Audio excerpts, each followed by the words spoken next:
మంచిది. మరొకసారి మిమ్మల్ని అందరినీ నేను ప్రేమతో ఆహ్వానిస్తున్నాను. మనం గడిచిన వారం నేర్చుకున్న మాటను ఒకసారి గుర్తు చేసుకుందామా? దేవుని యొక్క రాజ్య సంబంధులు లేక రాజ్యంలో ఉండవలసినటువంటి కుమారులు ఎవరు, ఎలా ఉంటారు అనే విషయాన్ని మనం నేర్చుకుంటున్నాం.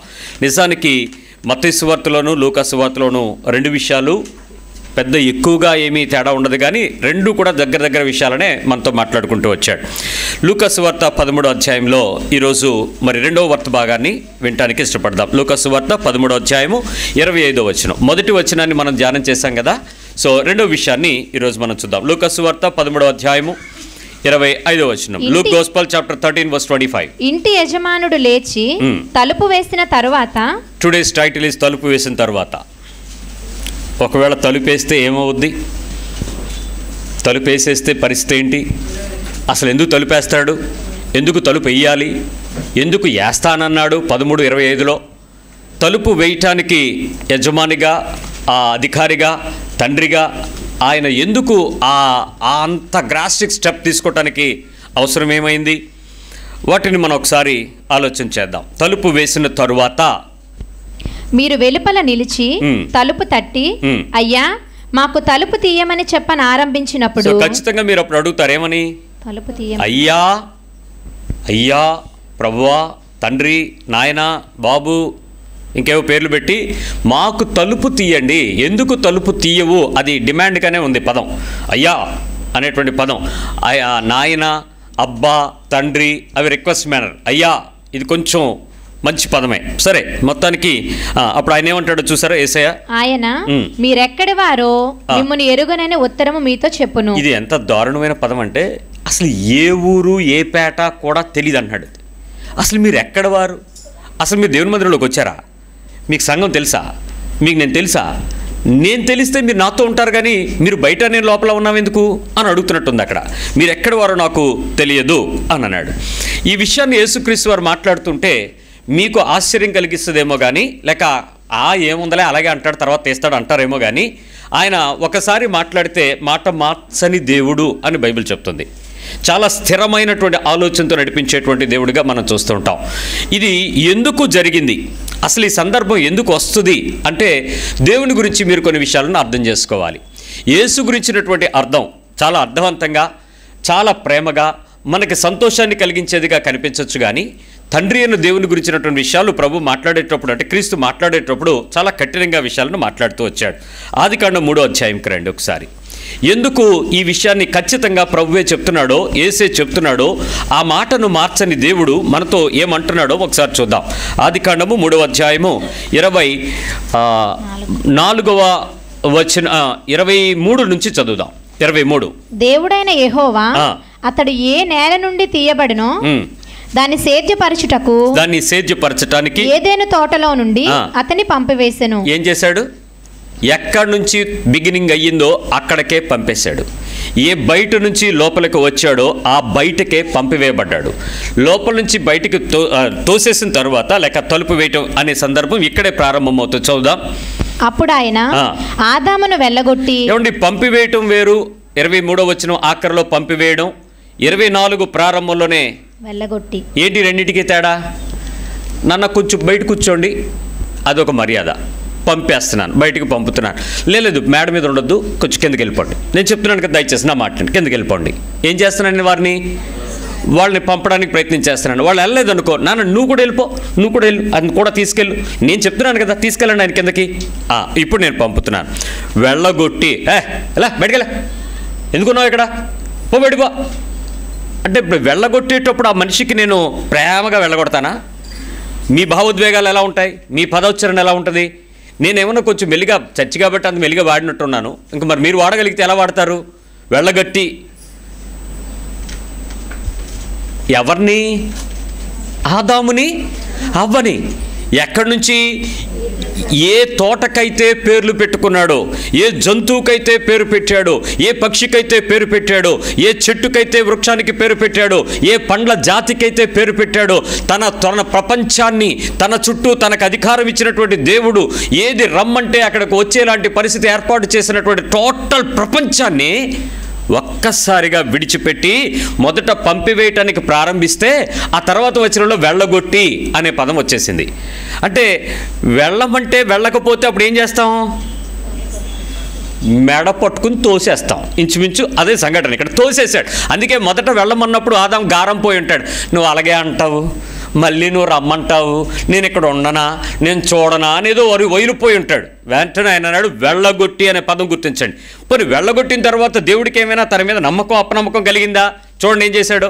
ఏదైనా తోటకు తూర్పు దిక్కున కెరూబులను జీవవృక్షమునకు పోవు మార్గమును కాచుటకు ఇటు అటు తిరుగుచున్న ఖడ్గజ్వాలను నిలవబెట్టాను. అయిపోయింది పరిస్థితి. ఏ సెక్యూరిటీ వాడు సలాం కొట్టాడో ఇప్పుడు ఆ సెక్యూరిటీ వాడే వాడిని తోయటానికి వచ్చాడు. అది పరిస్థితి. బయటకు గెంటివేయటం మాత్రమే కాక ఖడ్గజ్వాలను పట్టుకున్నటువంటి దేవదూతలని ఆ ప్రదేశంలో పెట్టి ఆ తోట దగ్గరికి తను ఎక్కడైనా రికమెండెడ్గా ఎవరితోనైనా తోసుకుని వెళ్ళిపోతాడేమో, ఏదైనా జంతువులు తన పేరు పెట్టాడు కదా అవన్నీ వచ్చి పక్కన నిలబడి తీసుకుని వెళ్ళిపోతాడేమో అనేటువంటి ఉద్దేశంతో అక్కడ మరొక మనిషి లేడు కదండి, మరొక సృష్టి ఇంకా తయారవ్వలేదు కదండి. అతను చేసిన తప్పు వల్ల ఎవరికి నష్టం కలుగుతుంది చెప్పండి? ఏమన్నా సహజంగా మనలో అనమాట. అక్కడ ఎవడు లేడు, ఆడు పాపాన్ని ఆడు పోతాడు, వదిలేయచ్చుగా దేవుడు. ఏదో ఒకట్లేండి, ఎవడికి తెలిసిపోద్ది. ఇప్పుడు ఆదాం గురించి అవ్వ చెప్పాలి, అవ్వ గురించి ఆదాం చెప్పాలి. వీళ్ళిద్దరూ చెప్తే జంతువులకి ఏమన్నా వీళ్ళ భాష వాళ్ళకి అర్థమవుద్ది కానీ ఎవరు ఆదాము పిలిచే ఆదాముకి జంతువుల భాష అర్థమవుతుంది కానీ ఆదాము భాష జంతువులకు అర్థం కాదు, దేవుడికి తప్ప. అలాంటి సందర్భంలో అతను గురించినటువంటి క్రైటీరియాస్ ఎవడికి ఇబ్బంది కలుగుద్ది? ఎవరూ లేని ఆ ద్వీపంలో లేక ఆ ప్రపంచంలో లేక ఆ తోటలో ఏమీ లేని సందర్భంలో ఒక్క కుటుంబాన్ని భార్యాభర్తలిద్దరిని వెళ్ళగొట్టాల్సిన అవసరం ఏంటి? దేవుడు కనికరం లేనివాడా?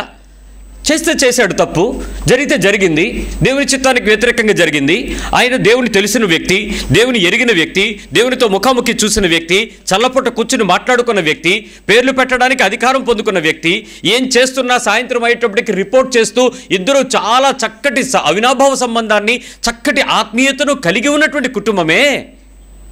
ఒక్కసారి ఏం చేశాడు? అక్కడ నుంచి వెళ్ళగొట్టి అక్కడ ఖడ్గజ్వాలను పెట్టి అక్కడ కెరూబుల్ని పెట్టి వీడు లోపలికి రాకుండా చూసుకోండి అన్నాడు. ఇప్పుడు ఒక్కసారి దేవుడు ఆదికాండంలో ఒకే ఒక మనిషి, ఆ ఒక్క మనిషిని ప్రపంచానికి ఏ రకంగా పరిచయం చేయాలనుకున్నాడో ఆ పద్ధతికి వ్యతిరేకంగా ఉన్నటువంటి పద్ధతిలో వస్తే దాన్ని యాక్సెప్ట్ చేయలేదు దేవుడు. ఇప్పుడు యేసుక్రీస్తు వారు చెప్తున్న సందర్భానికి వచ్చి లూకాసు వార్త 13:25 చదువు, నీకు విషయం అర్థం అవుద్ది. ఇంకా అర్థం కాకుండా మా చర్చి బ్యాప్టిస్ట్ చర్చి, మా చర్చి 200 సంవత్సరాల నుంచి ఇక్కడే తయారు చేశాం, మా తాతయ్య తమ్ముడు దీనికి పునాది వేశాడు అని నువ్వు చెప్పినా నీ ఇంటి నిండా పాస్టర్లు ఉన్నా అవకాశమే లేదు. నీకు దేవుడు తెలిసినా నువ్వు 3 సార్లు 3 పెద్ద పాస్టర్ల దగ్గర బాప్తిస్మం మునిగి తీసుకున్నా, తేలి తీసుకున్నా, చిలకరింపు తీసుకున్నా నీవు ఆ ప్రదేశంలోకి వెళ్ళటానికి నీకు దారి లేదు. 13:25 మళ్ళీ ఇంటి యజమానుడు లేచి తలుపు వేసిన తరువాత మీరు వెలుపల నిలిచి తలుపు తట్టి. ఇప్పుడు కెరూబులు సెరూపులు ఆ ప్రదేశంలో పెట్టి దేవదూతలను పెట్టి ఖడ్గజ్వాలను పెట్టి ఆ పరిస్థితి అంతా పెట్టేసిన తర్వాత వాళ్ళు వచ్చి ఏమడుగుతున్నారు? ఆదాము అడిగినట్టు అడుగుతున్నాడు, అయ్యా మమ్మల్ని లోపలికి తీసుకురా, మేము ఎక్కడికి వెళ్తాము, మేము మట్టి మీద పడిపోయాము, గచ్చ పొదలు ఉన్నాయి, ఎక్కడ ముళ్ళ పొదలు ఉన్నాయి, బ్రహ్మదండి చెట్లు ఉన్నాయి, అది ఫలము రాదు, రాళ్ళు రప్పలతో నిండిపోయింది, సారవంతమైన ప్రదేశంలోకి ఏమో దారికి వెళ్ళలేదు, మేము ఇప్పుడు ఏం తినాలి, మేమేం బతకాలి, మా కాయ కష్టం చేయడం తెలియదు, మాకు చెమటొడ్చడం తెలియదు, భూమి మీద నుంచి నేల ఆవిరి లేచి ఆ పంటను పండిస్తూ ఉంటే మేము ఎంజాయ్ చేసాము ఇప్పుడు వరకు, ఇప్పుడు మమ్మల్ని అలా తోసేస్తే ఎలాగా? దేవుని కృప కాలంలో ఉన్నంత వరకు సంఘంలో చేరిన ప్రతి ఒక్కడు ఈ కబుర్లే చెప్తాడు. మేము నిన్ను ఆరాధించలేదా, మేము నిన్ను స్తుతించలేదా, మేము క్రిస్మస్ కార్యక్రమాలు చేయలేదా, మేము మీటింగులకి రాలేదా, మేము ప్రభు బలలో చేరలేదా, మేము ఆ ప్రదేశంలో ఈ పని చేశాము, ఆ ప్రదేశంలో మందిరం కట్టాము, ఆ ప్రదేశంలో ఇంతమందికి సువార్త చేశాము, నువ్వెవడవో నాకు తెలీదు. ఇది ఒకటే ఆన్సర్. మీరు ఎన్ని కేకలు వేసుకున్నా సమాధానం ఒకటే, నువ్వెవడవో నాకు తెలియదు. ఇప్పుడు చెప్పండి, ఏ రికమెండేషన్తో మీరు ఆ ప్రదేశంలోకి వెళ్ళటానికి ప్రయత్నం చేస్తూ ఉంటే అక్కడ ఆ ఖడ్గజ్వాలను పెట్టి దేవదూతలను పెట్టి అవమానం పొందుతున్నటువంటి ఆ వ్యక్తి లోపలికి వెళ్ళటానికి ఎన్ని రకాల ప్రయత్నాలు చేస్తే ఏమనుకుంటాడో నేను చెప్పనా? ఒకవేళ నేనే గనక ఆదామునైతే, నేనే గనక అవ్వనైతే మీరేం ఆలోచిస్తారు చెప్పండి? ఇప్పుడు ఒకవేళ ఇప్పుడు సరే ఆదాము అవ్వ అంటే పాత నిబంధనలోకి వెళ్ళిపోయినట్టుంది, కొత్త నిబంధనలో ప్రభు తలుపేసిన తర్వాత బయట ఉన్న మనమే అయితే ఏమనుకుంటావు, ఏం ఆలోచిస్తారు చెప్పండి? నేను చెప్పనా ఎండ్ రిజల్ట్ ఎలా ఉంటుందో? నువ్వు నేను ఆదాము అవ్వ కూడా ఇలాగే ఆలోచిస్తాం. ఏం ఆలోచిస్తాను తెలుసా? నేను ఇంక నేను జ్వరబడలేను అంటారా అనరా? అంటే మీరు అన్ని ప్రయత్నాలు చేస్తారు లేదా? ఎవరిని? మీ చచ్చిపోయిన మీ బాప్తిజం ఇచ్చిన పాస్టర్ గారి పేరు కూడా చెప్పేసి ప్రార్థన చేసేసి, అయ్యా నువ్వు వచ్చి నన్ను తీసుకెళ్ళానంటే, నేను నా వల్ల కాదు బాబు తెలిపిస్తుంది అని పెద్ద ఆయన అన్నాడు అనుకో, ఒకవేళ మాట్లాడితే దయ్యం మాట్లాడద్ది, ఆత్మలు అయితే మాట్లాడవు. ఏమన్నా అదిగో దయ్యం కూడా అమ్మో అది మూసింది దేవుడు నేను కాదన్నాడు అనుకో, అయిపోయింది పరిస్థితి. బయట ఉండటమే కదా. నేను జ్వరబడలేను, నేను బలవంతంగా దూసుకుపోలేను, మొదటి విషయం. రెండోది, నేను ఇప్పుడు వరకు చేసినటువంటి నా దేవుని గురించినటువంటి చెప్పిన సాక్ష్యాలు, నా పరిచయాలు, నా ప్రార్థనలు సరిపోలేదన్నమాట, సరిపోలేదు. మూడోది, నా వర్తమానంలో నా ఆత్మీయమైన అభివృద్ధి, నా క్షేమము, నా ఫలితము, నా సమర్థవంతమైన ఆత్మీయ జీవితం సరిపోలేదన్నమాట. లోపలికి వెళ్ళటానికి సరిపోలేదు, లోపల ఉంచడానికి ఆయన ఒప్పుకోలేదన్నమాట. అంటే ప్రజల దృష్టిలో నేను పొందుకున్న దీవెన, నేను పొందుకున్న ఆశీర్వాదము, వర్తమానంలో నేను అనుభవిస్తున్న ఆత్మీయ స్థితి నన్ను లోపల ఉంచనివ్వకుండా బయటకు తోసేలాగా కారణమైందనమాట. అంటే నేను చెప్పుకుంటున్న నా పదవులు కానీ, నేను చెప్పుకుంటున్న పోర్టుపోలియోలు కానీ, నేను పొందుకున్న ఆస్తి కానీ, నేను పొందుకున్న బిల్డింగులు కానీ, నేను కట్టుకున్న నా సామ్రాజ్య కుటుంబాలు కానీ, ఇవేవి నన్ను దేవుని లోపలికి చేర్చడానికి, తలుపు లోపలికి ఉంచడానికి అవకాశం ఇవ్వలేదు. ఒకవేళ ఏమైనా నా గతం గురించి నేను మాట్లాడదామంటే, నా గత వైభవాలలో నేను ఆత్మ ద్వారా చెప్పిన ప్రవచనాలు కానీ, ఆత్మ ద్వారా మాట్లాడిన భాషలు కానీ, ఆత్మ ద్వారా మాట్లాడిన పొందిన దర్శనాలు కానీ, కళలు కానీ, ఇవేవి కూడా నాకు సరిపోవు అన్నమాట. అయితే ఎర్లియర్ లాస్ట్ టైమ్స్, నిన్న కాక మొన్న నేను పొందుకున్న అభిషేకం కూడా ఈ రోజు నన్ను లోపలికి రానివ్వకుండా తలుపేసేలాగే ఉపయోగపడిందంటే సారీ అవ్వదేమో. ఒకవేళ నా భవిష్యత్తులో నేనేమైనా బాగా ప్రార్థనలు చేసి నేనేమైనా లోపల దూరగలనా మళ్ళీ బలవంతంగా? రాదా ఈ ఆలోచన? నేనైతే ఆలోచిస్తా, ఇంకప్పుడు నుంచి ఎలాగైనా కష్టపడి బతిలాడుకుని పశ్చాత్తాపడిపోయి ఏడిచేసి కింద మీద పడి దొరిలేసి ఉపవాస ప్రార్థనను పెట్టేసుకుని 3 రోజులు ప్రార్థనలు పెట్టేసుకుని తెగేడిచేసి బాబు ఎలాగైనా నువ్వు తలుపు తీయకపోతే కుదరదని చెప్పి ఆ గుమ్మంకాడు పడిపోయి ఏడుస్తూ మొదలుపెట్టి తలుపు ఎలాగైనా తీస్తే నేను లోపలికి వస్తానని ఎదురు చూడాల్సిన అకత్యత నాకు వస్తుందా? సరిపోద్దా? నా ప్రార్థన సరిపోగలదా? ఆయన ఏమంటాడు, నువ్వెవడవో, మీ పేర్లు ఆల్రెడీ మారిపోయి ఉంటాయి. ఇదిగో నా పేరులాగా, నా పాండురంగారావు తీసి ఆలివ్ గ్రీన్ పెట్టేసుకున్నట్టు మీ పేర్లు కూడా చాలామంది మార్చేసుకుని ఉండుంటారు ఈ పాటికి. కానీ ఆయన ఏమంటాడు, నువ్వెవడవో, నీ గతం నాకు తెలుసు, నీ వర్తమానం నాకు తెలుసు, నీ భవిష్యత్తు ఇదే బాబు అని చెప్తాడు. ఇక ఏ రకంగా దూరుతామండి?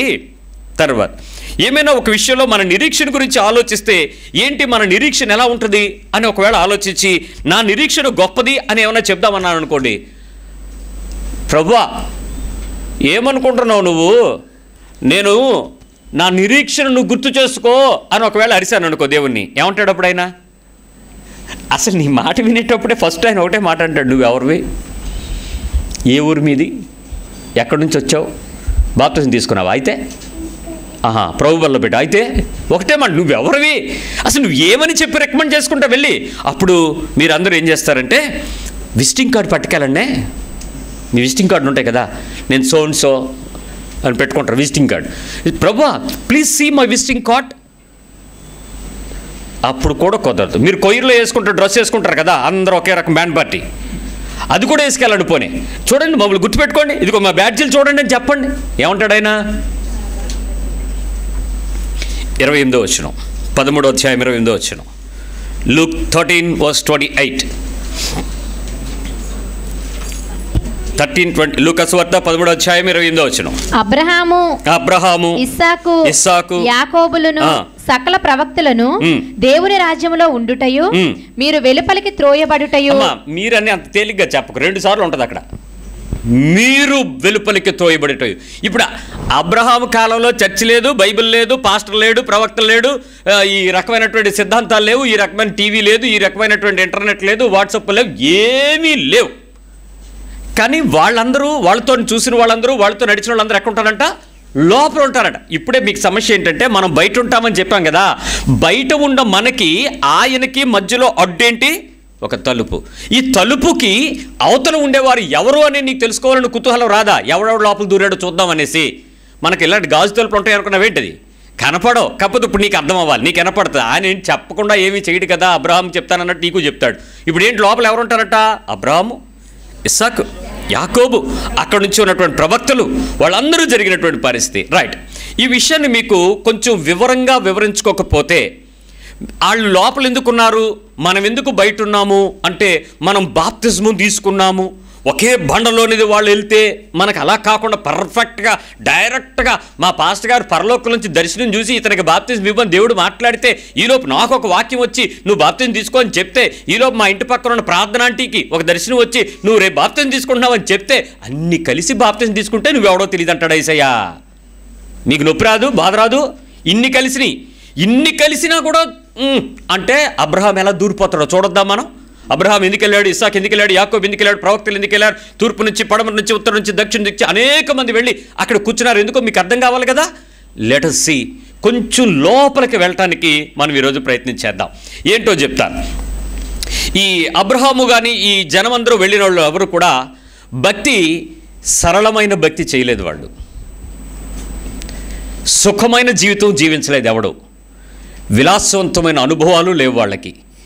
గొప్ప ధన్యకరమైనటువంటి సాక్ష్యాలు కూడా ఎవరు అనుభవించలేదు. తృప్తికరమైన ఆశీర్వాదాలు లేవు. సవాలుకరమైనటువంటి పరిశోధనలు ఉన్నాయి. వీటన్నిటిలో ఏ కోసాన ఏ విషయంలో కూడా దేవుని దగ్గర నుంచి ఏమీ పొందకపోయినా దేవుణ్ణి వదిలిపెట్టలేదు. దేవుణ్ణి మీరు చూస్తున్నంత ప్రత్యక్షతతో చూడడం కానీ వినడం కానీ జరగకపోయినా ఏ రోజు కూడా దేవుని విడిచిపెట్టక పట్టుదలగా వాళ్ళ వయసుల్లో పరిస్థితుల్లో కదిలిపోని భక్తి చేశారు. వాళ్ళు కదలేదు. వాళ్ళు అసలు అంత స్థిరమైన భక్తి చేశారు. ఇప్పుడు ఒకవేళ వాళ్ళల్లో కొంతమంది చక్కగా ప్రార్థనలు చేశారు, కానీ ప్రార్థనలు చేస్తునేటప్పుడు వాళ్ళు నమ్మకమైన ప్రార్థనలు చేయలేదు, నమ్మి ప్రార్థన చేశారు. నమ్మి ప్రార్థన చేయడం మాత్రమే కాకుండా ఆ జరుగుతున్నది దేవుడు చెప్పినది జరుగుద్ది అనేటువంటి ఒక విశ్వాసంతో నిరీక్షణతో ఎదురు చూడటమే కాకుండా ఒకవేళ పొందితే పొందారు, లేకపోతే చచ్చిపోయారు. పొందితే పొందారు, కొంతమంది పొందారు, అందరూ పొందలా. కానీ ఆ వాగ్దానం నెరవేర్పు రాకమునిపై వాళ్ళు ఏమయ్యారు? మరణం అయిపోయారు. వీళ్ళలో కొంతమంది స్వరము కానీ, దేవదూతలు చెప్పిన మాటలు కానీ, ప్రత్యక్షమైన దర్శనాలు కానీ, అనేక హెచ్చరికలు కానీ, వాళ్ళకు ఉన్నటువంటి సమర్పణలు కానీ రుజువులుగా చేసుకున్నారు. వాళ్ళకున్న సాక్ష్యాలు అక్కడ ఉన్నాయి, రుజువులవి. ఆలోచిస్తే ఏం జరిగినా జరగకపోయినా అబ్రహాము కానీ, యాకోబు కానీ, ఇస్సాకు కానీ వాళ్ళ ముగ్గురు జీవితాలను, ఇక మిగిలిన విషయాలు ప్రవక్తలుగా అందరూ చూస్తే వాళ్ళు దేవుణ్ణి ప్రశ్నించలేదు. ఒకసారి చెప్పండి. దేవుణ్ణి వదలలేదు. చెప్పండి. దేవుణ్ణి మార్చలేదు. చెప్పండి. 3 మాటలు మళ్ళీ గుర్తుపెట్టుకోండి. మొదటిది ప్రశ్నించలేదు, రెండో దేవుని వదలలేదు, మూడో దేవుని మార్చను లేదు. వదలలేకపోవటం వేరు, మార్చలేకపోవటం వేరు. రైట్? అంటే మీరు వదలలేదు అనే పదం ఎందుకు వాడానంటే, మీరు అప్పుడప్పుడు వదులుతారు కదా ఎవరిని. నీకు నచ్చినట్టు రాకపోతే అబ్బాయి పుడతాడని ఎదురు చూసావు, అమ్మాయి పుడితే వదిలేలా? దేవుడిని వదిలేలా? కొద్ది కాలం నీకు కావలసిన ఉద్యోగం కొరకు ఎదురు చూసి అది దొరకకపోతే నువ్వు వదిలేలా? నీ అప్పు రేపు తీరిపోద్ది అనుకున్నావు, ఈ రోజు వరకు వడ్డీ కట్టాల్సి వచ్చో, లేకపోతే నువ్వు బయటకు వెళ్ళాల్సి వస్తే దేవుడిని వదిలేవా? ప్రార్థన మానేరా? అదే వదిలేయడం అంటే. కొద్ది సమయం మనకు కావాల్సిన రిజల్ట్ కావాల్సినట్టుగా జరగకపోతే మీరు దేవుడిని విడిచిపెట్టారు, కానీ వాళ్ళు విడిచిపెట్టలేదు. అలాంటి కాలంలో వాళ్ళు నిలవబడ్డారు. చాలామంది నాకు కావాల్సింది కాదు, దేవునికి ఇష్టమైంది పొందాలి అని వాళ్ళు ఎదురు చూశారు. ఏం చేశారు?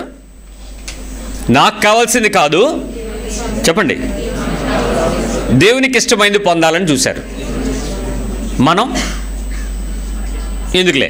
తర్వాత నాకు నచ్చినట్లు కాదు, దేవుడు మెచ్చుకునేటట్లు కావాలని ఎదురు చూశారు. నాకు నచ్చినట్లు కాదు, దేవుడు మెచ్చుకునేటట్లుగా కావాలని చూశారు.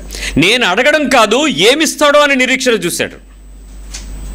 నేను అడగక్కర్లా, మీరు అడగక మునుపు మీకేం కావాలో ఆయనకి తెలుసు అని అన్నాడు కదా ఆయన. కానీ మనం అడగాలి అనేటువంటి దృక్పథంతోనే చాలా గొప్ప భక్తి ప్రార్థనలు మనం నేర్చుకుంటూ ఉన్నాం. అంతేకాదు చాలామంది కొన్ని పదాలను నేర్చుకుని ప్రార్థన చేస్తూ ఉన్నారు. నేను మొన్న ఏదో మీటింగ్కి వెళ్ళినప్పుడు అక్కడ ఒక చిన్న పిల్లోడికి వాక్యం ప్రార్థన చేయమని పిలిచారు. చిన్నపిల్లోడే, వాడు చాలా చక్కగా మూడు ముక్కల సూట్ అంటారు కదా, 3 పీస్ సూటు. ఆ 3 ముక్కల సూట్ వేసుకుని పైకి వచ్చాడు. వాడు మైక్ వచ్చి వాడు నడవటమే ఓ రకంగా నడిచాడులే, ఇలా ఊపాడు స్టేజ్ మీదకి ఒక్కేటోడికి.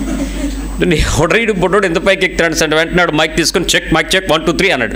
అంత రైట్ ఓకే అనగానే వాళ్ళ అమ్మగారు ఎవరైనా వెనక నుంచి ఓకే గుడ్ అంది అండ్ స్టార్ట్ చేశాడు. I decree and I declare అని మొదలెట్టాడు. బొడ్డోడు ఇంతే ఉన్నాడు. ఈడు డిక్లేర్ చేస్తే దేవుడు పరలోకం నుంచి వదిలిపోయి కదిలిపోతాడు అనమాట. ఇప్పుడు కదిలిపోయి గ్రాంటెడ్ మై సన్ అంటాడు అనమాట. వాళ్ళ అమ్మ అక్కడి నుంచి కమాన్ అంటుంది. వీడు I decree and I declare ఆడి ప్రార్థన అంతే అదే, ఐ డిక్లేర్. మనుషుల్ని పెంచుతున్న పిల్లల్ని ఆత్మీయమైన క్రమంలో పెంచడం అంటే వాడు స్టేజ్ ఎక్కి ప్రార్థన చేయటం, స్టేజ్ ఎక్కి డ్యాన్స్ వేయడానికి పెంచడం కాదు. వాడు ఒంటరిగా దేవా సమూయేలుని దేవుడు పిలిచినప్పుడు నేను ఆలకించుచున్నాను అనే దేవుని స్వరం వినేలాగా పెంచాలా. రోడ్ల మీద స్ట్రీట్ డ్యాన్సర్ని తయారు చేసేటట్లు, స్ట్రీట్ మీద చేసే ఆ పబ్లిసిటీ స్టంట్లకు తయారయ్యేటట్లు గారడీ సీమోన్లు కాదు మీరు పెంచాల్సింది. మనుషుల చప్పట్లు కాదు మీ పిల్లల్ని పెంచాల్సింది. మనుషుల ఎదుట రంగులు వేసుకోవడానికి కాదు పెంచాల్సింది. చిన్నతనం నుంచి ఏ రకమైన భక్తి చెయ్యాలో ముందు తల్లి తండ్రి నువ్వు నేర్చుకోకపోతే నీ పిల్లలకి అడ్డమైన వాటిని లోకం నేర్పిస్తుంది. జాగ్రత్త, నువ్వు నేర్పించక్కర్లా. నీ మందిరంలో నువ్వు నేర్చుకోకపోతే చెత్త బయట నుంచి వచ్చేస్తుంది. బూతులు ఏ కాలేజీలో నేర్పుతారా? ఏ ఇన్స్టిట్యూట్లోనే నేర్పుతారా? ఏ ప్రైవేట్ టీచర్ అయినా మీకు వచ్చి ఇంటికి బూతులు నేర్పుతారా? మరి మీ పిల్లలు మాట్లాడుతున్నారుగా, మీ నోట్లోకి వచ్చేసినాయిగా. ఎక్కడి నుంచి తెచ్చుకున్నారు? పుస్తకాలు కొనుక్కున్నారా? ఇంటర్నెట్లో డౌన్లోడ్ చేసుకున్నారా సీడీలు? అలాగే తెచ్చుకుంటారు అన్నీ కూడా. కాబట్టి చాలా పరిశుద్ధమైన పద్ధతిని మనం పెంచకపోవటం. ఈ డిక్లేర్ ఎవడు చెప్పాడో అర్థం కావట్లా. మరొకడు అంటాడు as a man of God I declare. ఈడు మ్యాన్ ఆఫ్ గాడు. మ్యాన్ ఆఫ్ గాడ్ ఎలా అవుతాడు? ఎవరినన్నారు మ్యాన్ ఆఫ్ గాడ్ అని? నేను అనుకుని నేను దేవుని కుమారుణ్ణి, నేను దేవుని సంబంధిని, నేను దేవుని మనిషిని. బయట ఉండేది ఎవరో తెలుసా? ఈ కేకల బ్యాచే ఉంటుంది. ఏది ఇప్పుడు నేను చెప్తున్న వాళ్ళందరూ బయటే ఉంటారు. బయటే ఉండి అప్పుడు మేమే ప్రార్థన చేసుకుంటాం. అందరూ కలిసి రెండ్రా ప్రార్థన చేద్దాం రెండ్రా అని. ఆయన ఏమంటాడు తెలుసా? అది వేరే బ్యాచ్, వదిలేండి వాళ్ళ సంగతి ఎందుకు, మనం మాట్లాడుకుందాం అంటాడు. అబ్రహాము, ఇస్సాకు, యాకోబులు, చాలామంది సకల ప్రవక్తలు ఉంటారు. వాళ్ళు చూసిన ఉత్తర దక్షిణ తూర్పు పడమ నుంచి జనసమూహం ఉంటారు. కడవరి వారందరూ ఆ ప్రదేశంలో ఉంటారు. మొదటి వారందరూ బయట ఏడుస్తూ ఉంటారు. హెబ్రీయులకు రాసిన పత్రికలో 5వ అధ్యాయంలో యేసుక్రీస్తు వారు చెప్పిన పనిని ఒకసారి చూద్దామా? 5వ అధ్యాయము 7వ వచనంలో, శరీరధారి అయి ఉన్న దినములలో ఆదాముకు శరీరం ఉంది, కడపటి ఆదాముకు శరీరం ఉంది. ఈ కంపారిజన్ చాలా జాగ్రత్తగా తీసుకెళ్ళండి, లేకపోతే మీరు మిస్ అవుతారు వాక్యాన్ని. శరీరమును ధరించుకుని ఉన్నటువంటి దినాలలో మహారోదనముతోను. అంటే ఎందుకు ఈ పదం చెప్పాల్సి వచ్చిందంటే మేము పునరుద్ధానుడైన క్రీస్తుని ప్రకటిస్తున్నామని చెప్తున్నాడు. అంటే అప్పటికి చాలా మంది యేసు ప్రభువుల పేర్లు పెట్టుకుని లేచిన వారు ఉన్నారు, అనేక మంది ప్రవచనాలు చెప్పేవారు ఉన్నారు, అనేక మంది సంఘాలను కడుతున్నటువంటి బర్యేసులు, మరి రకరకాల యేసులు తయారైపోయి ఉన్నారు. పునరుద్ధానుడైనటువంటి వ్యక్తి చనిపోయి తిరిగి లేచి ప్రజలకు కనపడి ఆగమనం చెందేటప్పుడు దీవించి ఆశీర్వదించి నేను వస్తానని చెప్పినటువంటి పునరుద్ధానుడైన యేసుని మేము ప్రకటిస్తున్నామనేటువంటి డిక్లరేషన్ చెప్తూ అందుకంటున్నాడు ఆయన శరీరము ధరించుకున్నటువంటి దినాలలో మహారోదనముతోను ఏం చేశాడు? మహారోదనముతోను, కన్నీళ్లతోను, ఏడుచు కన్నీటితోను తనను మరణము నుండి రక్షింపగలవానికి ప్రార్థనలను యాచనలను సమర్పించి భయభక్తులు కలిగి ఉన్నందున, చాలా భయము భక్తి కలిగి ఉన్నందువల్ల ఆయన అంగీకరింపబడెను. ఎందుకు విధేయత నేర్చుకున్నాడట? ఆ మాట చదివితే మీరు, ఆయన అంగీకరించబడి శ్రమల ద్వారా ఆయన విధేయత నేర్చుకున్నాడు. ఇక్కడ ఇప్పుడు మొదటి ఆదాము శరీరం కలిగి ఉన్నాడు, కడపటి ఆదాము శరీరం కలిగి ఉన్నాడు. మొదటి ఆదాముని దేవుడు ఏం చేశాడు? అవుట్ అన్నాడు, క్లోజ్ చేసి పడేశాడు. మరి ఆదాము ఈ పని ఎందుకు చేయలేకపోయాడు? కాళ్ళ ఎళ్ళ పడచ్చు కదా, బతిని అడుకోవచ్చు కదా. ఏదో బాబు నువ్వు ఆజ్ఞాపించావనుకో, మేము ఏదో తప్పు చేసామనుకో, ఏదో జరిగి ఉండొచ్చు, ఏదో ఆ సాతానుగడి మాట విన్నామని నీకు కూడా తెలుసు కదా, నేను మోసగించబడలేదు, మా ఆవిడ నన్ను తినేసిందని నీకు తెలుసు కదా, 1 రోజు 2 రోజులా 4-5 సంవత్సరాల నుంచి పోరాడుతుంటే ఏదో శాంపిల్ తిందలే అని నేను ఒక నోట్లు వేసుకుంటే దానికే నువ్వు ఇంత చేస్తావని బతినాడచ్చు కదా. కానీ ఆ అవకాశం ఇవ్వకుండా దేవుడు క్లోజ్ చేయటానికి, ఆ అవకాశం తీసుకోకుండా యేసు ఆయనను మరణం నుంచి తప్పించగలగవానికి యాచనలను, ప్రార్థనలను, కన్నీటిని, దుఃఖాన్ని అనుదినము అనుక్షణము తను ఎక్కడ దేవుని అవిధేయత అవుతానో, ఎక్కడ దేవుని చిత్తముకు తొలగిపోతానో, ఏ ప్రదేశంలో దేవుని నీతి నుంచి జారిపోతానో, ఏ పరిస్థితుల మధ్య తలుపు అవతలకు వెళ్ళిపోతానో అనే భయముతో భక్తితో తన జీవితాన్ని మనకు చూపించి ఇది కుమారుని యొక్క తత్వం అని చెప్పాడు. ఎంతమంది చేస్తున్నారు ఈరోజు ఈ పని? ఎంతమంది ఆ తలుపు లోపలికి వెళ్ళగలిగే అర్హత కలిగిన కుమారుని తత్వాన్ని పరీక్షించుకొని క్రీస్తులాగా నువ్వు పైకి వెళ్ళటానికి ఎంతమంది ప్రయాసపడుతున్నారు? ఆల్ ద టైం యేసు ప్రభు ఎక్కడ సుఖం అనిపించాడు, ఎక్కడ సంతోషం అనిపించాడు? మీకు చెప్తాను చూడండి. కుమారునత్వాన్ని పరీక్షించుకునేటప్పుడు కడపటి ఆదాము పడినటువంటి వేదన మనకు మాదిరి. అందుకే మీరు ఆదామును వెంబడించమల్లా కడపటి ఆదామును వెంబడించమని చెప్పాడు. ఇతను దేవునికి ప్రత్యక్షంగా వచ్చినటువంటి కుమారుడిగా ఆత్మ ద్వారా, పరిశుద్ధాత్మ ద్వారా కన్యక గర్భం ధరించి, ఇదిగో మనకు శిశువు పుట్టెను, కుమారుడు అనుగ్రహించబడను, రాజ్యభారం అతని మీద ఉంది. అతని ప్రత్యక్షత నువ్వు చూస్తూ కూడా ఆయన చేసిన పనిని నువ్వు గుర్తించకుండా ఈరోజు నువ్వు సంతోషాలకి, ఆనందాలకి ఆయన పేరు వాడుకుని, ఆయన మందిరాన్ని వాడుకుని, ఆయన సంఘం అనే శరీరాన్ని వాడుకుని, ఆ పరిస్థితులలో నీవు ఆనందించే ఏది కూడా ఆదామును గెళ్ళగొట్టిన స్థాయిలోనే నీకు కూడా తలుపు పడిపోతుంది అని అంటే ఎలా ఉంటుందో ఒకసారి ఆలోచించండి. లెట్ మీ టెల్ యూ, ఒక ఆశ్చర్యకరమైన విషయాన్ని మీకు చెప్తాను. ఎందుకు బయటికి వెళ్తావో పైకి వెళ్తావో ఒకసారి ఆలోచించుకుందాం. ఏమండి, ఇలా చేయి పెట్టండి ఒకసారి. నేను ఎలా పెట్టాను అలా పెట్టండి. ఓకే, ఇప్పుడు నేను ఇలా పైకి చూపించాను. ఇదేమో పైకి, ఇదేమో బయటికి. అయితే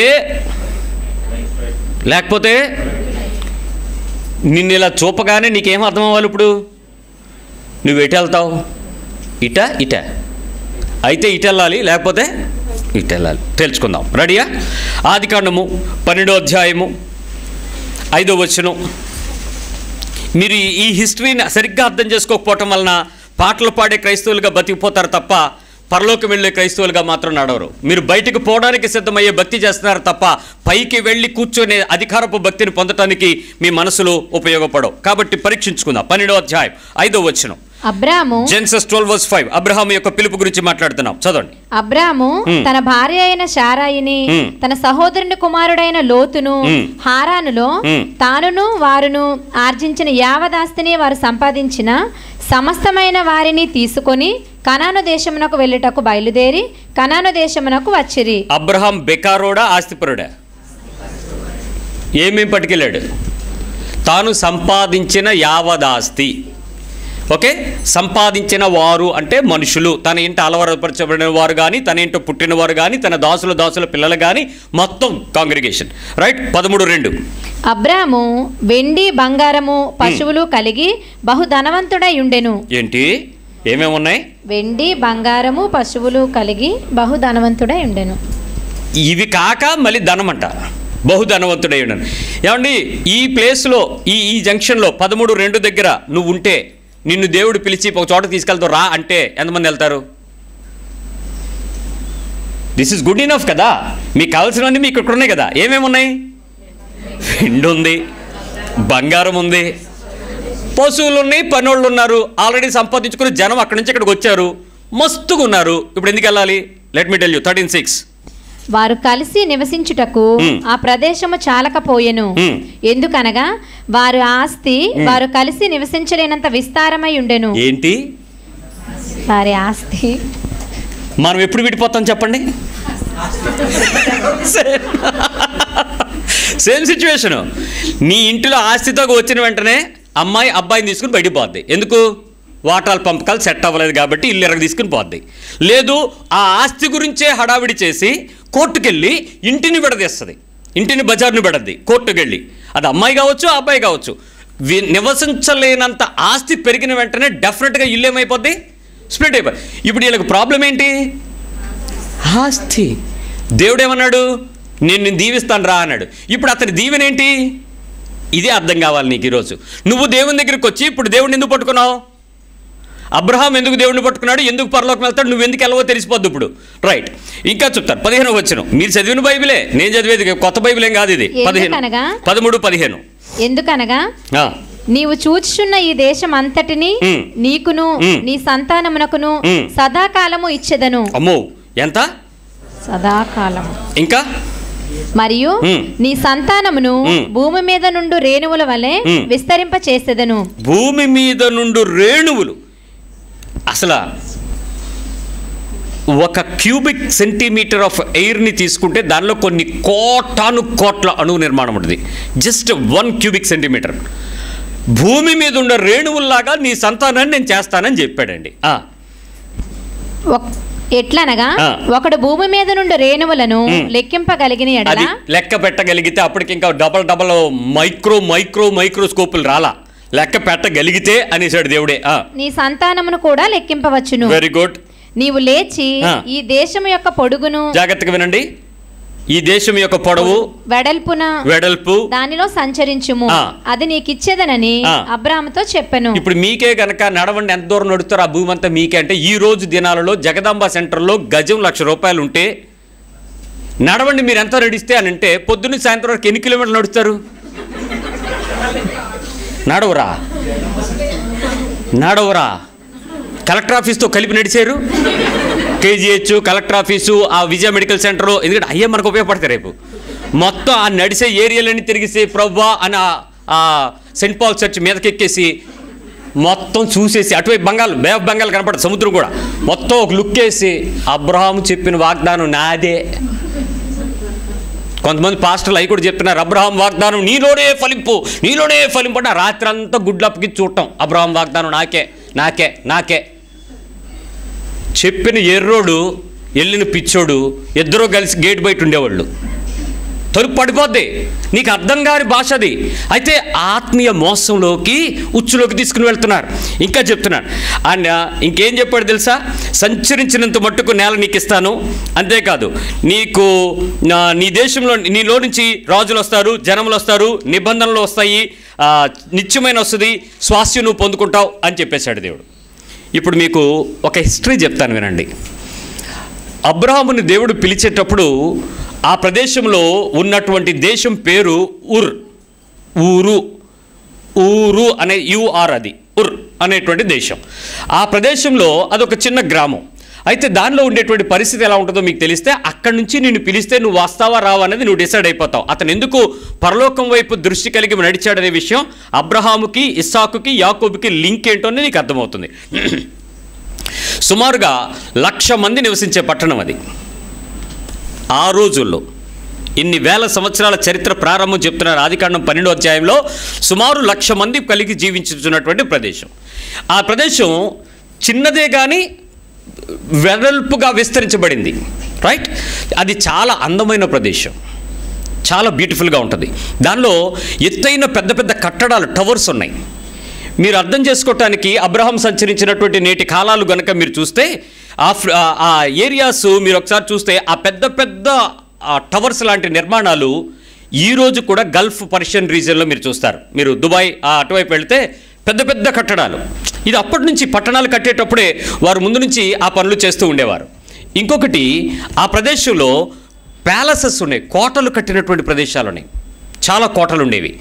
ఆ ప్రదేశంలో మంచి మంచి గుడులు ఉన్నాయి, మంచి మంచి తీర్పు తీర్చే కోర్టులు ఉన్నాయి, జంక్షన్లో కోర్టులు ఉంటాయి, గొప్ప గొప్ప కోడళ్ళు, గొప్ప గొప్ప బజార్లు కూడా ఉన్నాయి. ఒక పట్టణం ఊరు అనేటువంటి చిన్న ప్రదేశంలోనే, ఎందుకంటే ఆ ప్రదేశంలో చాలా పెద్ద పుణ్యక్షేత్రాలు, మరి మనుషులకు ఎక్స్పోర్ట్ చేయగలిగినటువంటి కంబళ్ళు, ఈరోజు రగ్గులు ఉన్నాయి చూసారా. మరి ఇప్పుడు సంగతి అంటే మనకి అంతా రోడ్డు మీద దొరికేస్తుంది, కానీ ఒకప్పుడు దినాల్లో ఫారెన్ నుంచి వచ్చినప్పుడే వచ్చేవి. మీరు చూసేవంటే ఆ ఫైన్ క్లాత్స్, ఆ బట్టలు కప్పుకునేటువంటి అవన్నీ కూడా మంచి మంచివి అక్కడి నుంచే వచ్చేవి, అటు సైడ్ నుంచే. అంతేకాదు ఆ ప్రదేశంలో చాలా పెద్ద పెద్ద ఆరామ స్థలాలు, సత్రాలు ఉండేవి బస చేయటానికి. చాలా హ్యాపీగా ఆ ప్రదేశంలోకి వెళ్ళి ఉండిపోవచ్చు కొద్ది రోజులు. చాలా విశాలమైన రోడ్లు, ఆ రోడ్లకి రెండు వైపులా ఉండేటువంటి ఇళ్ళు, మనుషులు తొలిచినటువంటి ఒక కాలువ, ఆ కాలువ వాటర్ తీసుకుని వెళ్ళినటువంటిది హిందూ మహాసముద్రానికి, పర్షియన్ గల్ఫ్కి దారి. ఆ రోజుల్లో ఆఫ్రికాకి, అరేబియాకి, మలేషియా దేశాలకి అక్కడ నుంచి చాలా పెద్ద పెద్ద ప్రయాణ సౌకర్యాల ద్వారా, ఓడల ద్వారా వర్తకపు వ్యాపారాలని తీసుకుని వెళ్ళేటువంటి వస్తువుల్ని ఎగుమతి చేసేవారు. ఎక్స్పోర్ట్ ఉండేది ఆ ఊరు అనేటువంటి చిన్న పట్టణం నుంచి. ఆ ప్రదేశంలో చాలా చక్కటి చట్టాలు, శాసనాలు. ఆ ప్రదేశంలో ఒక రాజు పేరేంటంటే హమ్మూరాబాయ్ అనేటువంటి రాజు యొక్క పరిపాలనలో ఆ ప్రదేశం అంతా ఉండేది.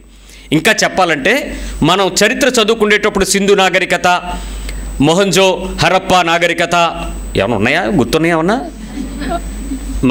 మనం చదువుకున్నాం కదా, ఏన్షియన్ హిస్టరీ, స్టోన్ హిస్టరీ, ఇవన్నీ. ఆ కాలంలో ఉండేటువంటి బాబులోనియన్ చరిత్రకు, బబులోన్ అని చెప్తుంది కదా, బాబిలోనియన్ హిస్టరీలో ఉండేటువంటి ఆ గొప్ప గొప్ప నాగరికతకు ధీటుగా ఈ ప్రాంతం ఉండేది. ఏది? అబ్రాహాం ఉన్నటువంటి ఉర్ అనే ప్రదేశం. ఒక సింపుల్ చెప్పాలి అని అంటే విశాఖపట్నం ఇక్కడ ఇప్పుడు ఎలా ఉందో అంత సొఫిస్టికేటెడ్ బెస్ట్ ప్లేస్. దానికి ధీటుగా ఉండేటువంటి ఈ ప్రదేశంలో అబ్రహాము చాలా పశువులు ఉన్నాయి కదా అతని దగ్గర, వెండి ఉండేది కదా, చాలా బిజినెస్లు చేసేవాడు, మంచి మంచి వ్యాపారం చేసేవాడు. ఎక్కువ వ్యాపారం అబ్రహాం చేసేది, అబ్రహాము తండ్రి విగ్రహాలు తయారు చేసేవాడు. వారసత్వంగా అతనికి విగ్రహాల వృత్తి వచ్చింది. ఇది బైబిల్ చెప్పదు, బైబిల్కి కాంటెంపరీగా ఉండేటువంటి ఖురాన్లో చెప్పబడుతుంది. రెండోది, అతడు ఉన్ని వ్యాపారం చేయటం వల్ల వ్యాపారం కలిగినటువంటి దక్షత కలిగిన ప్రతి ఒక్కరికి ఒక ఆలోచన ఉంటుంది. ఇక్కడ ఎవరైనా ఉన్నారనుకోండి, మీలో ఎవరైనా వ్యాపారం చేసేవాళ్ళు ఉన్నారా? డైలీ వ్యాపారం బిజినెస్, ఏదైనా ఫ్రూట్ మార్కెట్ కానీ ఇలాంటి సిల్వర్ గోల్డ్ ట్రేడ్స్ చేసేవాళ్ళు ఉంటే వాళ్ళకి తెలిసిపోద్ది.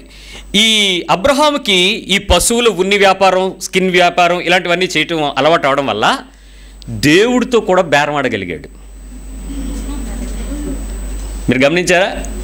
ఒక 50 మంది ఉంటే అలా కాదు, నువ్వేమనుకోకు, నాదొక మాట, 45 మంది ఉంటే అలా కాదు, మరొకసారి మాట్లాడతాను, మీరేమనుకోకండి. ఎందుకంటే he's having that business deals. అతడికి ఆ పని చేయటం చాలా ఇంట్రెస్ట్.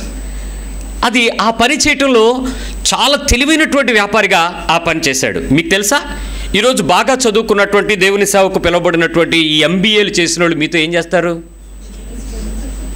మీతో కూడా బిజినెస్ చేస్తారు. అది మీకు తెలియదు, ఎందుకంటే అది బిజినెస్ చేస్తామని మాకే తెలుసు. మిమ్మల్ని దీవిస్తామంటే మీకు కావాల్సిన దీవెనే కదా. ఇచ్చేయండి మీకు దీవిస్తామంటే ఏమైంది? అది మీరు ఇచ్చేస్తారు కదా. ఆ తర్వాత మీకు వస్తుందో రాదో తర్వాత ముందు మాకు వస్తుంది కదా. మేము చెప్పింది అదే కదా, ఇది కొనండి, అడుగు జాగా మీద పెట్టుబడి పెట్టండి, ఎన్ని బిజినెస్లే. మీకు అర్థమయ్యేటప్పటికీ మీరందరూ పాకల్లోకి వెళ్ళిపోతారు, మేము మేడల్లోకి వెళ్ళిపోతాం. అదే దీవెనంటే. సరే, ఏదేమైనా ఈ డీల్ చేయటం చాలా అలవాటు. అలాంటి పరిస్థితుల్లో ఈ బేరమాడగలిగినటువంటి ఈ వ్యక్తి చుట్టుపక్కల ఉన్నటువంటి రాజులతో తనకున్నటువంటి విస్తారమైనటువంటి సంపద, మరి బంగారము, డబ్బు, పశువులు, వాటి ద్వారా వచ్చేటువంటి వచ్చుబడి, రాబడి ఇవన్నీ ఉండడం వల్ల 700 మైళ్ళు ఇరాక్ వైపు రాజులతో మాట్లాడిన డీల్స్, 800 మైళ్ళు ఈజిప్ట్ వైపు, 700 మైళ్ళు సిరియా వైపు అన్ని తిరిగి ఆ రాజులందరితో డీల్స్ మాట్లాడుకుని చక్కగా సెటిల్ చేసుకుని పరిస్థితులన్నింటినీ చూసుకుని కావలసిందంతా ఏర్పాటు చేసుకుని లాస్ట్కి ఎక్కడ చేరాడంటే కనాను అని చేరాడు. ఇప్పుడు మీరు చదివినటువంటి అధ్యాయాలన్నీ కుదించి నేను మీకు చెప్పాను హిస్టరీ. ఇక్కడికి వచ్చేసాడు. కనానుకు వచ్చేసినటువంటి ఈ వ్యక్తి, ఇంత అద్భుతమైన ఆస్తి కలిగినటువంటి వ్యక్తి, సెంటు జాగా ఎందుకు కొనలేదంట? గవర్నమెంట్కి ఇల్లు ఇవ్వమని ఎందుకు పెట్టలేదంట? 1 ఎకరం కొనుక్కుని డూప్లెక్స్ హౌస్ లోపల నుంచి మెట్లు పైకి ఎట్టుకుందామని ఎందుకు ఆలోచించలేదంట? 1 అపార్ట్మెంట్ కింద నుంచి పై కొనేసి, అదే డెవలప్మెంట్కి ఇచ్చేసి, కింద ఒకటి, మధ్యలో ఒకటి, ఆ పైన ఒకటి, ఆ పైన ఒకటి, ఆ పెంట్ హౌస్ నాదే అని డీల్ ఎందుకు మాట్లాడలేదంట? 30-40 రేషియోలో ఏదో ఉందండి. ఎవరికైనా ఒక చిన్న కొంపు ఉంటే కలబోసిందో ఫ్రెష్ గంజో తాగి బతుకుదాం అనుకుంటాం, కానీ అద్దెంట్లో ఉందాం అనుకుంటామా?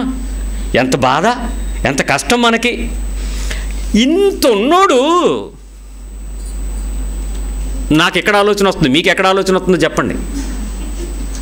నేను అబ్రాహాం గురించి మాట్లాడుతున్నాను. ఎంత సొఫిస్టికేషన్ అండి. He can deal. అతని దగ్గర ఉన్న దాంతో చెప్పనా ఏం చేశాడు చెప్పనా? చెప్తాను చూడండి. ఇతను 75 సంవత్సరాలకి అతను పిలువబడ్డాడు కదండి. 75 years కదా అతను పిలువబడినప్పుడు. 75 సంవత్సరాలకు వచ్చి హారాన్లో ఊరిని విడిచిపెట్టి కనాను గుండా ప్రయాణం చేసి ఐగుప్తుకి వెళ్ళిపోతూ బేతేల్ దగ్గరికి వెళ్ళి మమ్రేలో గుడారం వేసి 20వ అధ్యాయం 1వ వచనంకి రండి. 21. అక్కడ నుండి అబ్రహాము దక్షిణ దేశమునకు తరలిపోయి కాదేశుకును షూరుకును మధ్య ప్రదేశంలో నివసించి. ఏమంటే సొంత ఊరు లేదు మనోడికి కదా. ఎందుకు? దేవుడు ఏమన్నాడు? నేను ఆశీర్దిస్తాను రా అన్నాడు. ఈ మనిషికి ఏది ఆశీర్వాదమో మీకు తెలియడానికి చెప్తున్నా. వచ్చాడు. తర్వాత 22:10. అప్పుడు అబ్రహాము తన కుమారుని వధించుటకు తన చెయ్యి చాపి కత్తి పట్టుకొనగా, ఇది బెర్షెబా 21:10లోనా బెర్షెబా వరకు వెళ్ళిపోయాడని చెప్తాడు.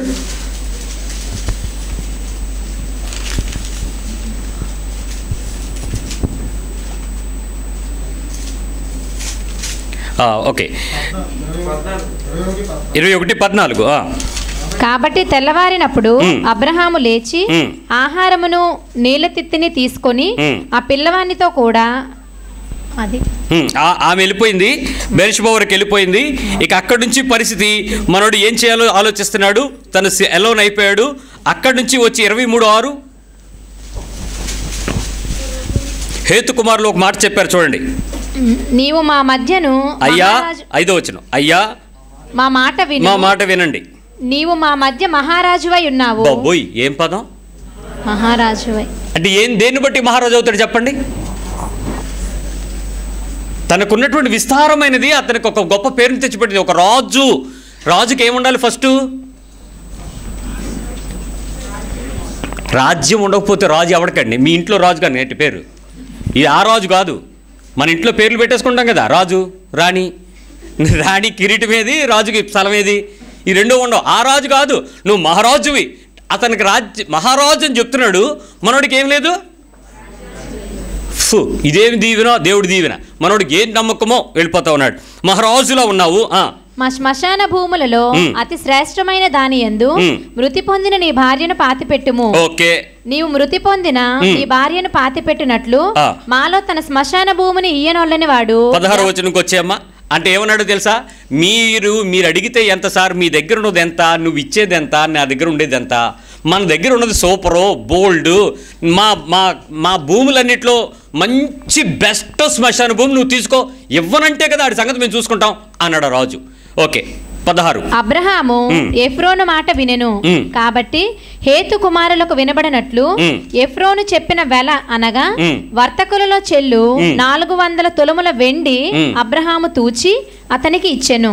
ఏంటి కొన్నాడు? రాజ్యం కొన్నాడా, శ్మశానం కొన్నాడా? పిచ్చోడు ఎవడు ఇప్పుడు?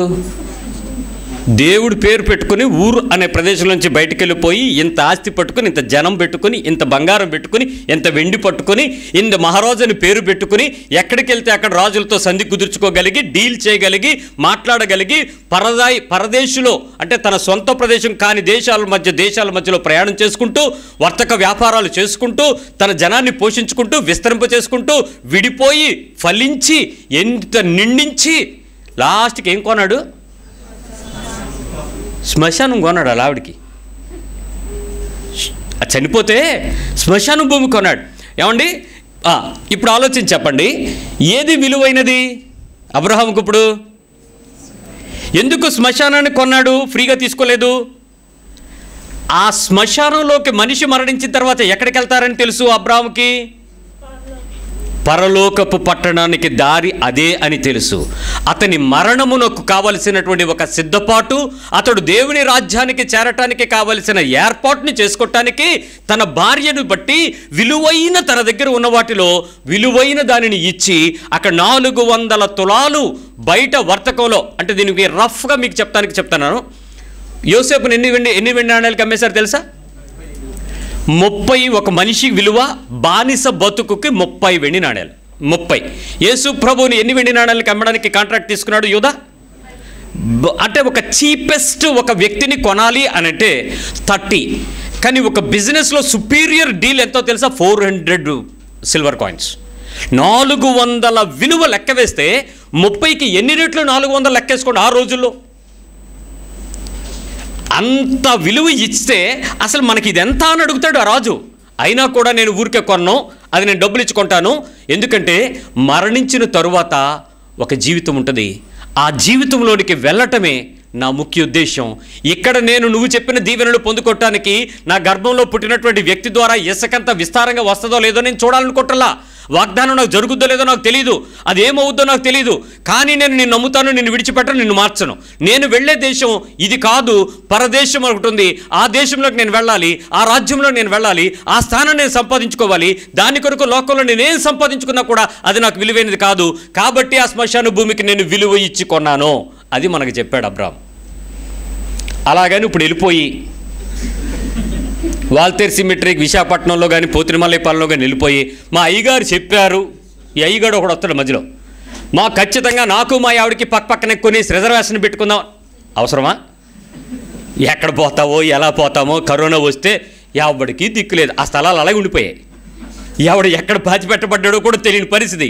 సంఘంలో కొంతమంది మిస్ అయ్యారు, మీరు చూసారో లేదో. ఎత్తబడేటప్పుడు కూడా అలాగే ఉంటుంది. ఆడెవరో కూడా మీకు తెలియదు. ఇక్కడ ఏమైంది అంటే ఆ తర్వాత తెలుసుద్ది, ఎందుకంటే ఏడుపులు పెడబొబ్బులే మిగిలేదు లాస్ట్కి. తలుపు వేస్తే వచ్చేది అదే నీ జీవితంలో. నువ్వు నవ్వినంత ఈజీగా ఉండదు నీ భక్తి. ఆ రోజు తృప్తి పొందడానికి అవకాశం ఉండదు నీకు. చెప్తాను వినండి. అతనితో ఆ లైఫ్ అలా వెళ్ళింది. ఇస్సాకు దగ్గరికి వద్దాం. 26:3 త్వరగా. ఈ దేశమందు పరవాసి ఉండుము. ఎక్కడ? ఈ దేశమందు. ఏమి తండ్రి అమ్మ, ఊరూరు తిప్పుతున్నాడు. ఈ ట్రాన్స్ఫర్ అయ్యే రైల్వే ఎంప్లాయీసు, సెంట్రల్ గవర్నమెంట్ వాళ్ళు, ఈ స్టేట్ గవర్నమెంట్లో ఊరు తిప్పే ఉద్యోగాలు కొన్ని ఉంటాయి. మీరు ఎలా తిరిగేటప్పుడు మీకు ఎలా కొంటే తెలుసా, అమ్మ స్కూల్ మారిపోతాం సూపర్ అనిపిస్తుంది. ఆ తర్వాత ఇన్ని టీసీలు తయారవుతాయి, ఇన్ని స్టడీ సర్టిఫికెట్లు తయారవుతాయి. ఎక్కడికి వెళ్ళినా అక్కడ పరిస్థితి ఏంటో తెలియదు. అక్కడికి వెళ్ళి సిఆర్లో రాయించుకురావాలి, అక్కడికి వెళ్ళి ఎస్ఆర్ రాయించుకురావాలి. ఇవన్నీ నానా తిప్పలు పడాలి గవర్నమెంట్ ఎంప్లాయీస్.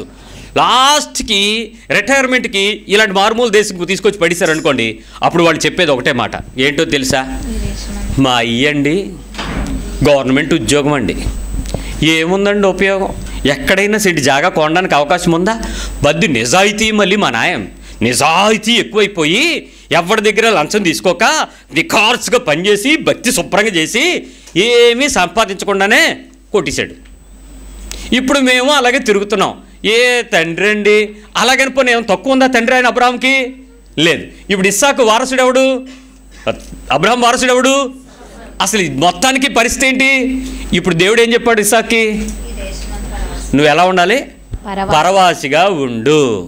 మీరు ఆంధ్ర క్రైస్తవ కీర్తనలు పాడడం వస్తే పరవాసిని నేను ఎలా ప్రభువా అని ఒక పాట ఉంటుంది. డౌన్లోడ్ చేసుకుని 100 సార్లు వినండి. కనీసం మీ ఇంటి మీద మమకారం ఏం తగ్గుద్ది మీకు. ఈ భూమి వదిలిపెట్టాలనే విషయమైనా మీకు అర్థమవుతుంది ఆ పాట వింటే. అది చూసిన తర్వాత అప్పుడు ఇస్సాకు అనుకుని ఉంటాడు, దేవుడు ఏం చెప్తాడా అని జాగ్రత్తగా చెవులు తెరిస్తే 5వ వచనంలో ఏం చెప్పాడు తెలుసా? ఏలయనగా అబ్రహాము నా మాట విని నేను విధించిన దాని నా ఆజ్ఞలను, నా కట్టడలను, నా నియమములను గైకొనునని చెప్పాను. గైకొనని చెప్పేశాడు. ఇప్పుడు ఇవన్నీ ఎందుకు చెప్పాడు తెలుసా? ఆ పైన ఉంది అక్కడ 4వ వచనంలో నుంచి ఎండింగ్. నేను నీకు ఇవన్నీ నీకు చేస్తాను, మీ నాన్నకి ఏం చేశానో అది చేస్తాను. ఏం చేశాడు దేవుడు వాళ్ళ నాన్నకి? శ్మశానం కొనిపించాడు. ఇప్పుడు ఇదేమో నమ్మాలా? నాకు కూడా శ్మశానం. ఇప్పుడు నెక్స్ట్ వారసత్వం ఏంటండి? నవ్వుతారు. శ్మశానమే కదా, వీడికి హక్కు వచ్చింది. మొత్తం జనం అందరూ ఇస్సాక్ గారు జై, అంతవరకు బాగానే ఉంది. రాజులందరూ ఎట్రా నువ్వు అబ్రాహాం కొడుకువా? అవును సార్. ఓకే మంచోడురా, భలే ఉన్నావురా, దా ఏంటి మీ ఆవిడ? భలే. ఇవే మిగిలే. లాస్ట్కి ఏం మిగిలింది? సెంటు జాగా లేదు, పరవాసిగా బతుకు, వెళ్ళిపోతూ ఉండు, తిరుగుతూ ఉండు, ఈ పక్కన తిరుగు, ఆ పక్కన తిరుగు, ఈ పక్క. ఇంక పరిస్థితి అంతా అదేనండి. ఇంతకీ ఇస్సాకు గురించి చాలా విషయాలు బైబిల్లో మనకి చెప్పకపోవటానికి కొన్ని కారణాలు ఉన్నాయి. ఒక కారణం ఏంటంటే అబ్రహాము ఇస్సాకుని తీసుకెళ్ళి ఏం చేశాడు? దేవునికి ఇచ్చాడా లేదా? ఇచ్చేసిన తర్వాత ఆ మనిషి ఎవరికి సంబంధించినోడు? బలి చేసేసిన తర్వాత ఎవరికి సంబంధించినోడు? ఇదే పరిస్థితి నేను ఒక పాస్టర్ గారు కూతురు వచ్చి నన్ను అడిగింది, నేను పుట్టక మునుపు నన్ను సమర్పించుకోవడానికి మా అమ్మకి ఏం అధికారం ఉందని. నాకు చెవులు పెట్టుకోవాలని ఉంది, ముక్కులు పెట్టుకోవాలని ఉంది, మూతికి రంగేసుకోవాలని ఉంది, సగం సగం కప్పుకొని సగం సగం ఇప్పుకుని తిరగాలని ఉంది. మీరేమో నన్ను సమర్పించేసుకున్నానని చెప్తున్నారు, ఒక్కదాన్ని నేను. ఇప్పుడు నా పరిస్థితి ఏంటి? నా ఆనందానికి హద్దులు మీరు గీయడం ఏంటి? నాకు స్వేచ్ఛనివ్వకపోవడానికి మీరేం తల్లిదండ్రులు? మీ ఆత్మీయతను మీరు ఉంచుకోండి, నన్ను ఎందుకు ఇలా పెట్టారు అని అడుగుతుంది. ఇప్పుడు ఇస్సాకు ఏమన్నా, నువ్వెవడో రా నన్ను బలించడానికి అని అడగాల. ఇప్పుడు ఇదే జరిగింది.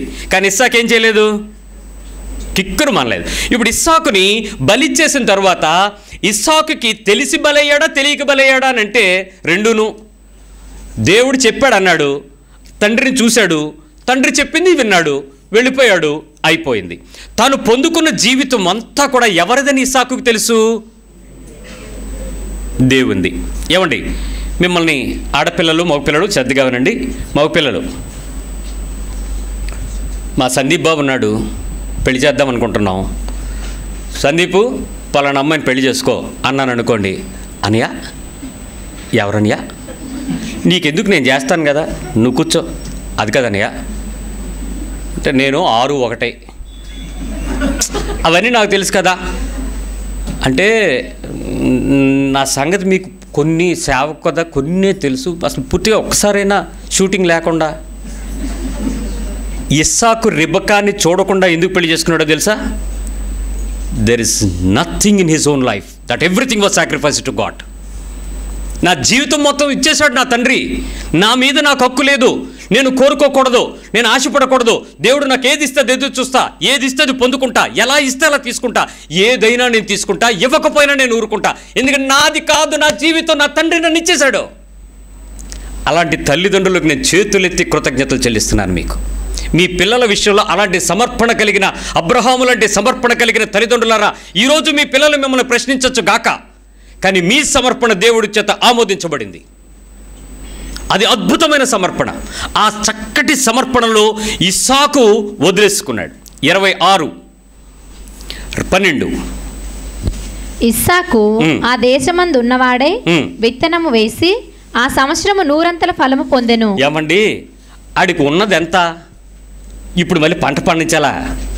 కానీ దేవుడు తనతో చెప్పిన వాగ్దానాన్ని పరీక్షించుకోవటానికి వెళ్ళి ఏం చేశాడో తెలుసా? యేసు నామములో 100 వచ్చునుగాక ఆమేన్ అనరే. అనండి అందరూ ఆమేన్. ఈ ఆమేన్ బ్యాచ్ తయారైంది ఇది మధ్య.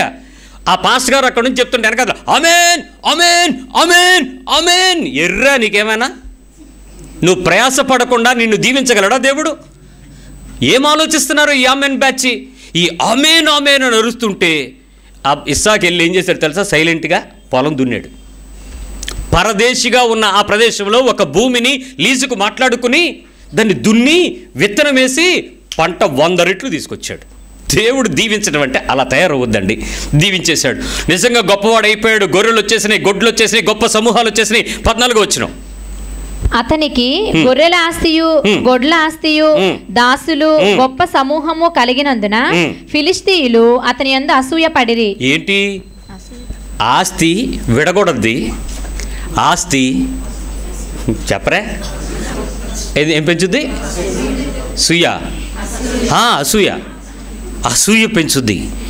ఇప్పుడు నీకు దేవుడి దగ్గరికి వచ్చి ఏం అడుగుతారు చెప్పండి? ఇప్పుడు చెప్పండి ఒకసారి. ప్రభువా మమ్మల్ని దీవించండి అనండి ఒకసారి.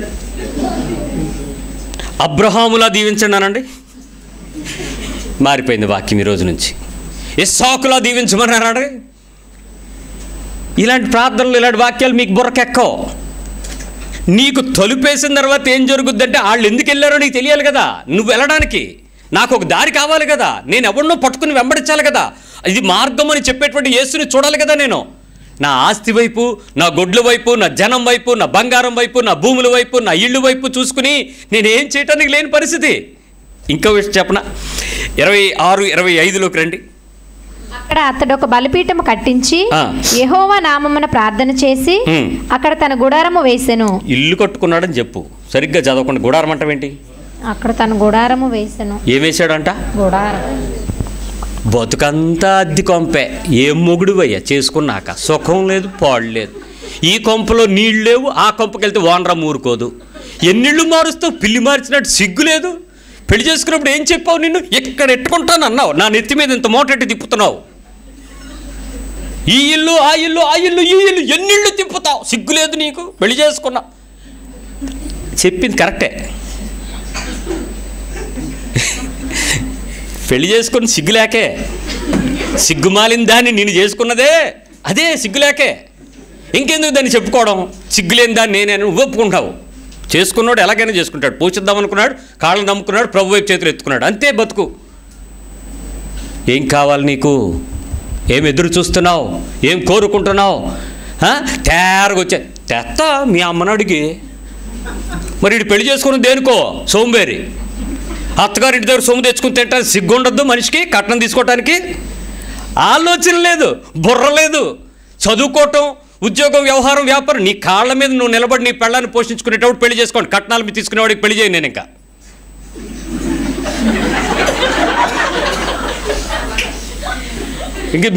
ఇంకా ఎంతకాలం అండి? తలుపేసేస్తాడని చెప్తుండే కూడా ఇప్పుడు ఆమెనంటే ఎవడో. దేవుని నిబంధనను గుర్తు చేసుకోకపోతే ఎలా? దేవుని మాటకు నీకేం అర్థమైంది? ఏంటి నీకు తెలిసిన ప్రభు? ఒక వ్యక్తిని మోసం చేయటం, ఒక వ్యక్తిని పిండించుకోవడం, ఆ వ్యక్తి దగ్గర నుంచి దోచుకోవటం కదా ఇది. నీ కాళ్ళ మీద నువ్వు నిలబడు. ఇస్సాకు చాలా స్ట్రైట్వే ఏం చేసుకున్నాడు? బలిపీఠం కట్టి గుడారం వేసుకుని తన జీవితాన్ని ఆమెను అనిపించేశాడు. ఇంకా తర్వాత ఏం రాయలేదు ఇస్సాకు గురించి, మీరు ఎతకడండి. ఏంటి, ఇస్సాకుని దేవుడు దీవిస్తాను, నా ఆజ్ఞలన్నీ గైకో అంటే అతనికి అర్థమైంది ఆజ్ఞలు గైకోవడమే, ఇంకేమీ తెలియలేదు. ఖచ్చితంగా చేసుకోండి. ఎందుకు ఆజ్ఞలు గైకొన్నాడు? తను సంబంధించిన వాడు కాదని, తన తండ్రి చేత సమర్పించబడిన వాడని, సమర్పించబడిన జీవితం జీవించడం వల్ల it is not on the records, అందుకు రాయబడలేదు.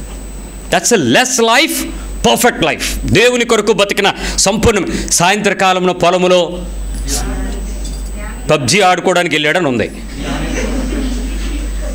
ఒంటరిగా వెళ్ళొద్దేటి, చాటింగ్ చేసుకోవడానికి వెళ్ళాను, సిగ్నల్ బాగా దొరికెను, ఆ మీద చక్కగా ఒంటరిగా ఉండిను, ఇవన్నీ రాసి ఉన్నాయి బైబిల్లో.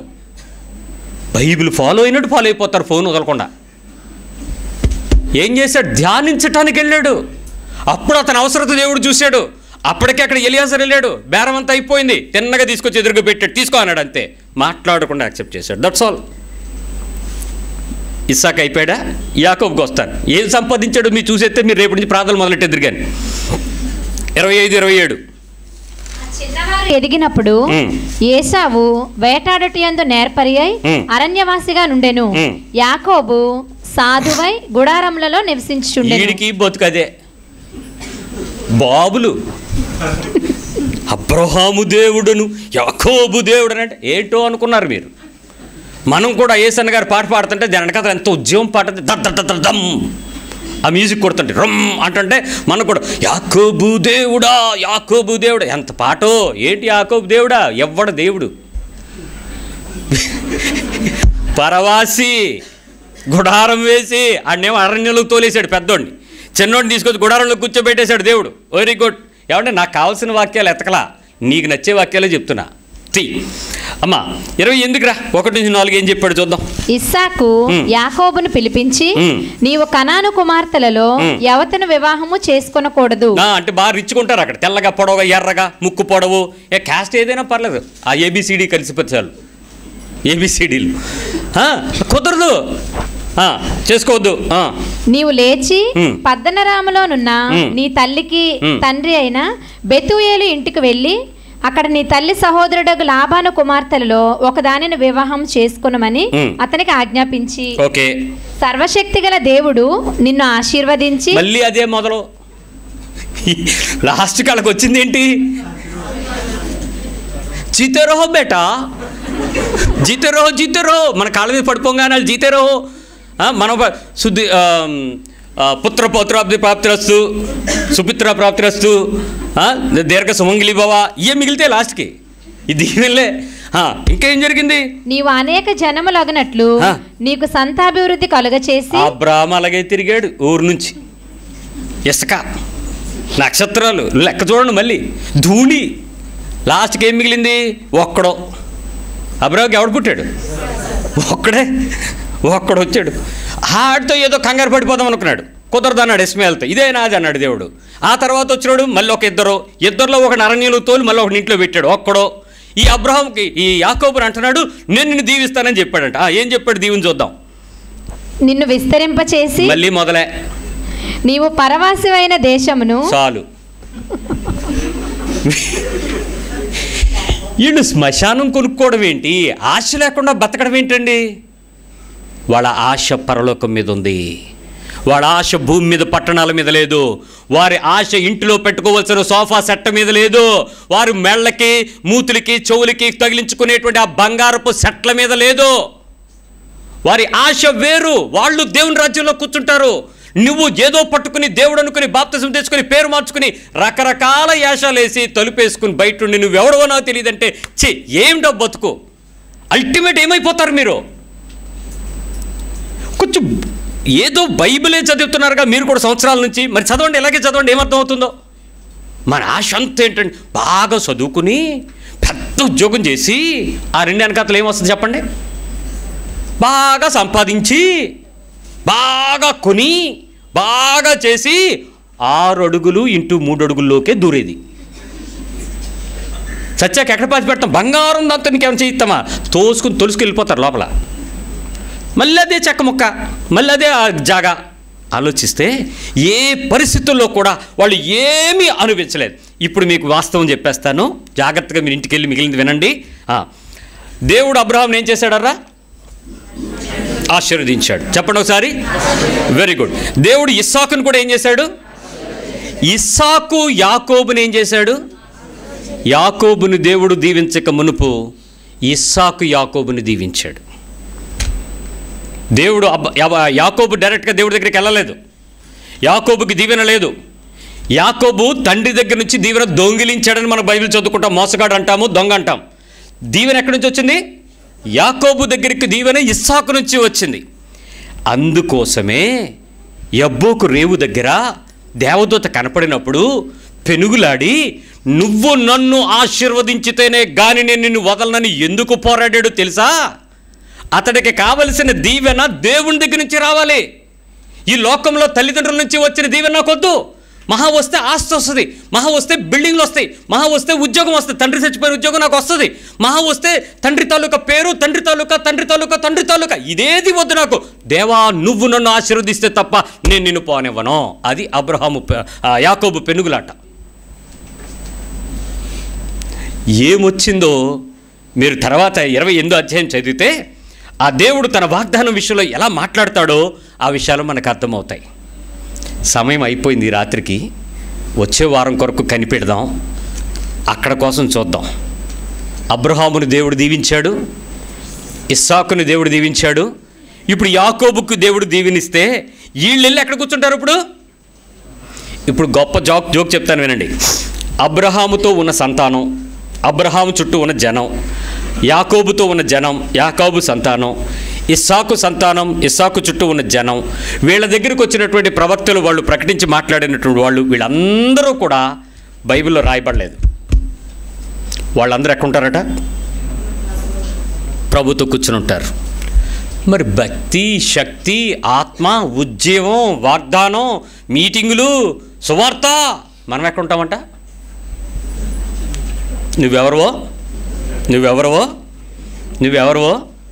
నువ్వెవరవో విచిత్రం ఏంటి తెలుసా? మనందరికీ మనం తెలిసిపోతాం. మనల్ని తెలియనోడు ఆయన ఒక్కడే. రేపు అక్కడికి వెళ్తే మీరు ఆ చర్చ్ కదా, మీరు ఈ చర్చ్ కదా, అందరం మాట్లాడుకుంటాం. ఆయన ఒక్కడంటే మీరెవరో నాకు తెలియదు, బయటికి వెళ్ళండి. ప్రార్థన చేద్దాం, ప్రభుని అడుగుదాం. ఏమైనా దూరడానికి దారి ఎతుకుతావో, నిజమైన పశ్చాత్తాపంతో ప్రభువు దగ్గర కోరుకోవలసిన వాటిని కోరుకుంటావో ప్రార్థన చేద్దాం.